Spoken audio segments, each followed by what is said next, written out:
MKM کو وہ بھی گئے اور پھر ان کے کہنے کے اوپر اور یہ پھر وہ باتیں سامنے بھی آ گئی. طارق بشیر چیمہ صاحب کا میں کئی دفعہ حوالہ دے چکا ہوں کہ انہوں نے بلوچستان جو ہے وہ باپ جو ہے بلوچستان عوامی پارٹی جو ہے اس کو اس کے نمائندوں کو جس دن یہ والی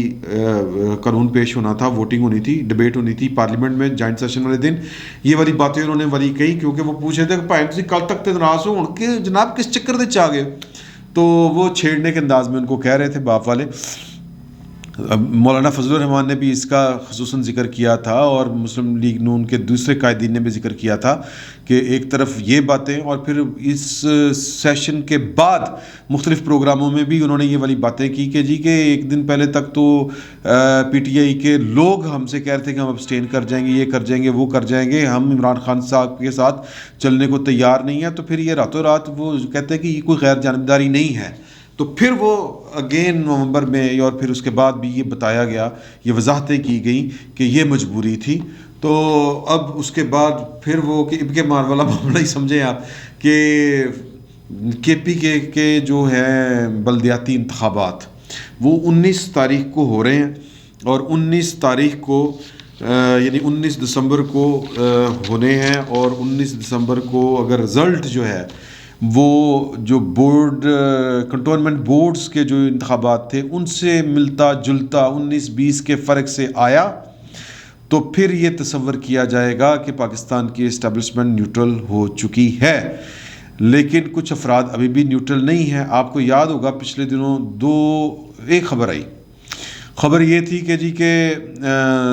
جو تھے پشاور کے کور کمانڈر یہ ظفر نقوی صاحب نے بڑی ڈیٹیل اس کے اوپر خبر بریک کی تھی, بڑی بات کی تھی کہ جنرل فیض صاحب نے پیغام بھیجا. اجازت لینی ہوتی ہے کہ جب کور کمانڈر اسٹیشن چھوڑتا ہے تو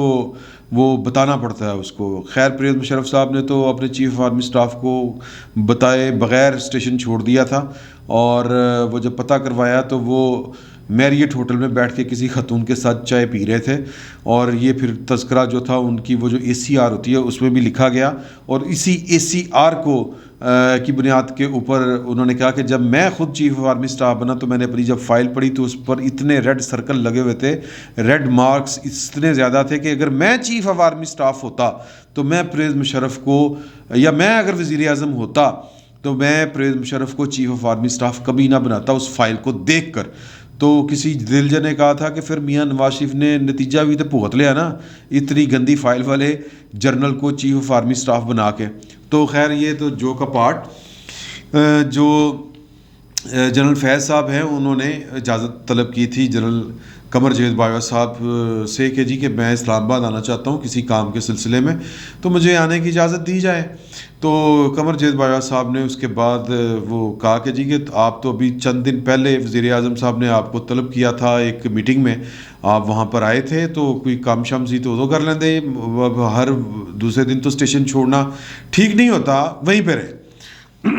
تو پھر وہ جناب اب چیف آف آرمی اسٹاف کے پاس صرف ایک ایجنسی نہیں ہوتی, چیف آف آرمی اسٹاف کا نیٹ ورک بڑا خوفناک ہوتا ہے, جاسوسی کا اس کا اپنا ہوتا ہے. تو وہ ان کا جو ایک نیٹ ورک تھا انہوں نے وہ تصویریں کچھ جاری کر دیں یا بھیج دیں قمر جاوید باجوہ صاحب کو کہ جی کہ یہ کچھ افراد ہیں ISI کے اعلیٰ افسران ہیں, ان سے ریس کورس جو کلب ہے میں نے تو نہیں دیکھا ہوگا, نہ میں کبھی گیا ہوں اس جگہ پر پشاور میں. یہ ظفر نقوی صاحب کی خبر یہ اس طرح کر کے تھی کہ جی کہ وہاں پر وہ کچھ افسروں سے ملاقات کر رہے تھے. میں نے اپنے طور پر بھی پتہ کیا لیکن وہ سینہ گزٹی بات چل رہی تھی کہ اس طرح کا کچھ سین ہوا ہے. تو میرے ذرائع نے اس کی وہ جو دو ٹوک انداز میں جو ہوتی ہے تصدیق وہ نہیں کی تھی. میں ظفر نقوی صاحب کی خبر کو جھٹلا نہیں رہا, لیکن میں اپنے ذرائع کی بات کر رہا ہوں, اس لیے میں نے اس کے اوپر پھر وہ کوئی بات نہیں کہی تھی یا کی تھی, اس پر کوئی تبصرہ نہیں کیا تھا. اب ضمناً ذکر میں اس کا کر رہا ہوں, اور وہ بھی ظفر نقوی صاحب کی خبر کا حوالہ دے کے میں کر رہا ہوں کہ اس میں انہوں نے پھر بتایا تھا کہ جی کہ اس کا نوٹس لیا باجوہ صاحب نے, اور پھر کوئی لیٹر بھی جاری ہوا کہ جس میں اس طرح کی ملاقاتوں کے اوپر اور سیاسی قائدین اور اس طرح کی ملاقاتوں کے اوپر پابندی لگا دی گئی ہے, یعنی کہ چیف آف آرمی اسٹاف کی طرف سے. تو واللہ عالم بالصواب, اللہ بہتر جانتا ہے. یہ محض خبر جس طرح جو گردش کر رہی ہیں وہ میں آپ کو بتا رہا ہوں.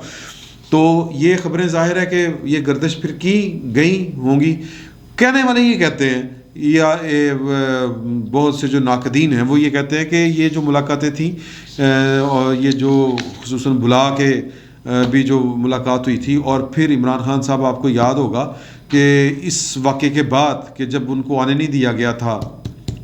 اسلام آباد میں فیض صاحب کو، تو پھر یہ وہ ہیلتھ کارڈ کے چکروں میں پشاور گئے تھے وزیر اعظم صاحب، اور الیکشن کمیشن کی واضح ہدایات کی خلاف ورزی کرتے ہوئے گئے تھے اگر آپ کو یاد ہو، اور ایک تقریب سے بھی خطاب کیا تھا. تو پھر اتنے تھے پھر کور کمانڈر تے آندہ ہی نا، اگر وزیر اعظم کسی اس کے اسٹیشن پہ آیا وہ تو اتنا بدتمیز نہیں ہو سکتا کور کمانڈر کے وہ کہ نہیں میں وزیر اعظم نے لفٹ نہیں کرانی، میں نے اس کو ہوسٹ ہی نہیں کرنا، جا کے سلامی نہیں دینی.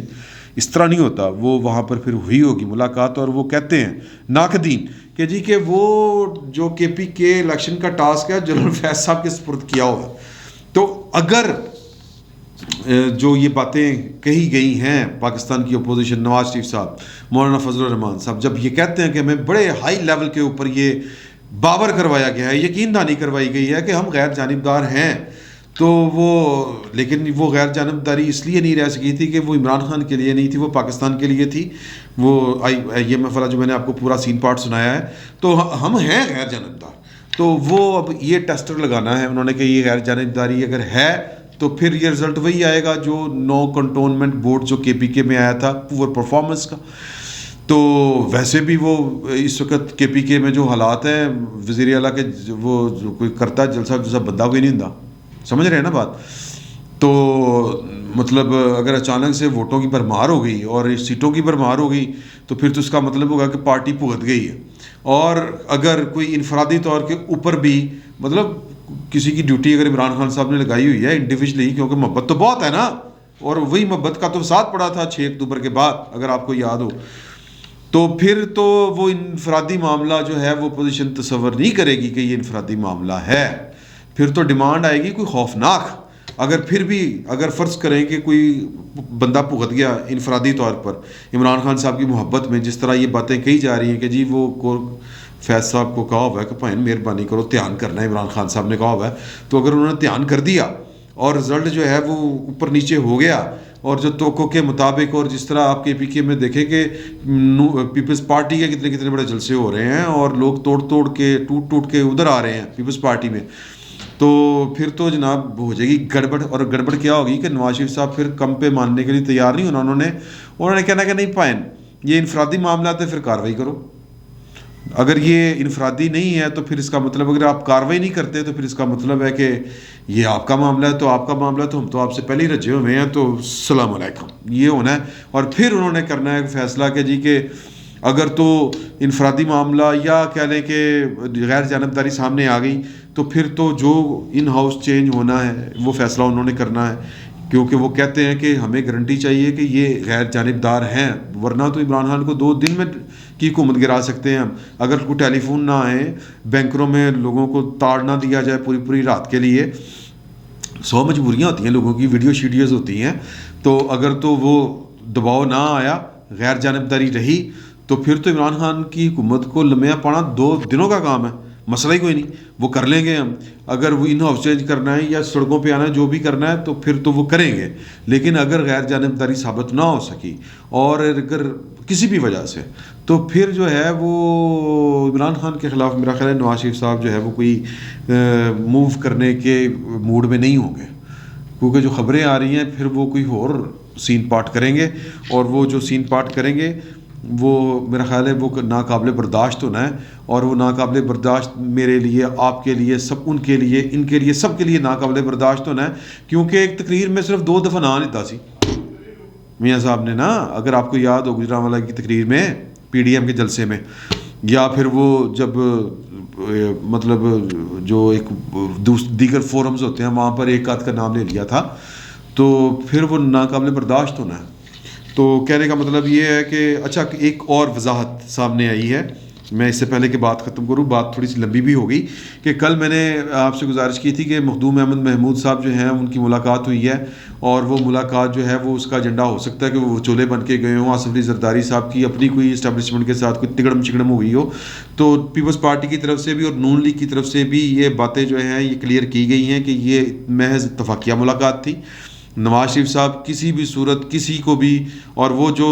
یہ بھی مجھے بتایا گیا ہے کہ پرویز الہی صاحب کو بھی فون جو تھا وہ خالصتاً وہ جو ہے وہ ایک خیر سگالی جذبے کے تحت تھا، اس کے کوئی سیاسی مقاصد نہیں تھے۔ ہم کسی بھی طریقے سے نہ کان ادھر سے پکڑنا چاہتے ہیں، نہ گھما کے ادھر سے پکڑنا چاہتے ہیں اسٹیبلشمنٹ والا۔ ہم اسٹیبلشمنٹ کی پوڑی نہیں چڑھنے والے، ہم صرف اتنا مطالبہ ہے کہ نیوٹرل ہو جائے، سیاست سے آپ ذرا فاصلہ کریٹ کر لیں۔ تو مخدوم احمد محمود صاحب کے وہ اتفاقاً ملاقات تھی، نواز شریف صاحب بیٹے کے ساتھ کھڑے تھے، ان کا اپارٹمنٹ بھی ساتھ ہی ہے، وہ ایون فیلڈ پتہ نہیں کیا ہے، اور وہ گزر رہے تھے، آنکھیں چار ہوئی، چائے کے لیے اوپر بلا لیا، گاڑیوں کے اوپر، گھڑیوں کے اوپر، جس طرح امیر لوگ جو ہیں وہ جس طرح فیشنیبل عورتیں ہوتی ہیں نا، وہ بیٹھ کے جو گفتگو کرتی ہیں، ہیئر کٹ، ڈریس کٹ، فلانا کٹ، وہ اس طرح کی ان کی سوشل جو ہوتی ہے گپ شپ وہ ہوتی ہے۔ تو جو سیٹھ لوگ ہوتے ہیں، بڑے امیر لوگ ہوتے ہیں، عمرہ، ان کی بھی یہی ہوتی ہے، گڈی اج کل کڑی ٹھیک چل رہی ہے، کڑی اج کل کڑی پا رہے تسی، اے کڑی بڑی زبردست ہے۔ تو اس طرح گڑیوں، گھوڑوں اور اس کے اوپر وہ گفتگو تھی آدھا پون گھنٹہ۔ تو وہ یہ وضاحت دینے کا مطلب یہ تھا کل، چونکہ میں نے کہا تھا کہ جی ایک طرف تو اسٹیبلشمنٹ کو وہ چنڈی جو فارمولہ لے کے گئے تھے ایاز صادق صاحب، ان کو انہوں نے کہا کہ آپ لاہور جا کے آرام فرمائیں، ہمیں کسی کی چیز کی کوئی ضرورت نہیں ہے، وہ جو آپ لسٹ لے کے آئے ہمیں یہ لسٹ نہیں چاہیے۔ تو دوسری طرف پرویز الہی کو فون اور یہ والا معاملہ گل کو سمجھ نہیں سی آ رہی، کہ میں اپنے طور پر کہہ رہا تھا کہ ڈائریکٹ شاید نہ ڈیل کرنا چاہتے ہوں، وایا بٹھنڈا اگر ہو رہی ہے تو ہو جائے، لیکن وہ بھی انہوں نے کلیئر کر دی ہے نون لیگ والوں نے، اور پیپلز پارٹی کی طرف سے بھی اتفاقاً جو ہے وہ یہ تردید آئی کہ یہ محض اتفاقیہ ملاقات تھی۔ نواز شریف صاحب کہتے ہیں کہ ہم نے جڑے پنڈ نہیں جانا تھا راہ کا تو پوچھنا، وہ پاویں ادھر سے جائیں یا ادھر سے، وایا بٹھنڈا بھی پاکستان کی اسٹیبلشمنٹ کے ساتھ ہم جو ہیں وہ ان کی کوئی مدد، معاونت، کوئی اس طرح کی کوئی تگڑم شگڑم کرنے کے لیے کے موڈ میں نہیں ہے، اور نہ کریں گے۔ اگر کریں گے تو پھر مقصد ہی فوت ہو گیا اتنے لمبے کشٹ کاٹنے کا۔ فی الوقت اتنا ہی، بہت بہت شکریہ آپ کا۔